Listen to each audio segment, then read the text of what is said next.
6 o'clock, we have Old Dominion, which these two teams, if I had to predict who was going to be playoff eligible, I probably would have picked Old Dominion, but East Carolina looked like the much better football team last week.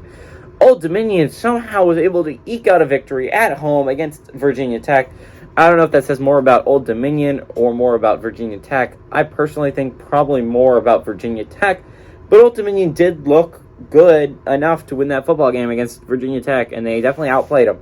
Traveling to East Carolina, which they outplayed NC State, and they were not able to pick up the victory. They start off the season 0-1.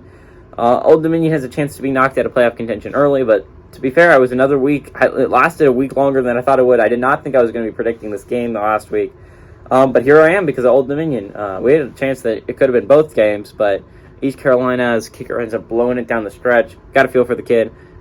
East Carolina, though, is still favored by 12.5 points on ESPN+.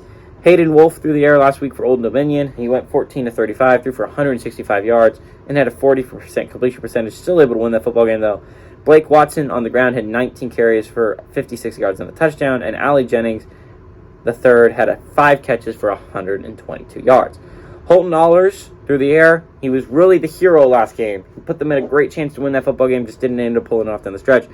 He went 25-41, threw for 267 yards, 2 touchdowns, 2 interceptions, and had a 61% completion percentage. He also led his team on the ground, 5 carries for 57 yards, and C.J. Johnson through the air had 6 catches for 90 yards and a touchdown. East Carolina leads the series all time, 6-3. The last 4 games have gone to ECU, which means at one time Old Dominion was winning at 3-2. Last Old Dominion victory was in 1939. It has been a hot second since Old Dominion has beaten East Carolina. And I think it's going to be a little bit while longer, right? Old Dominion was able to beat Virginia Tech. Props to him, but it was a close game, and Virginia Tech is not a good football team this year.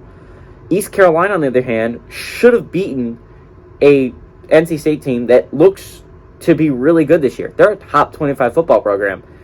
They almost beat them in the Boneyard. I think East Carolina finally gets their victim here in the Monarchs. And I do feel bad for Ricky Ronnie. I think he's a pretty good head coach for Old Dominion, honestly. I think he's been coaching really well so far for the Monarchs. But I just think East Carolina looked like the better football team last week, and I think they win, and I think they kind of dominate the Old Dominion Monarchs and win by more than 12.5.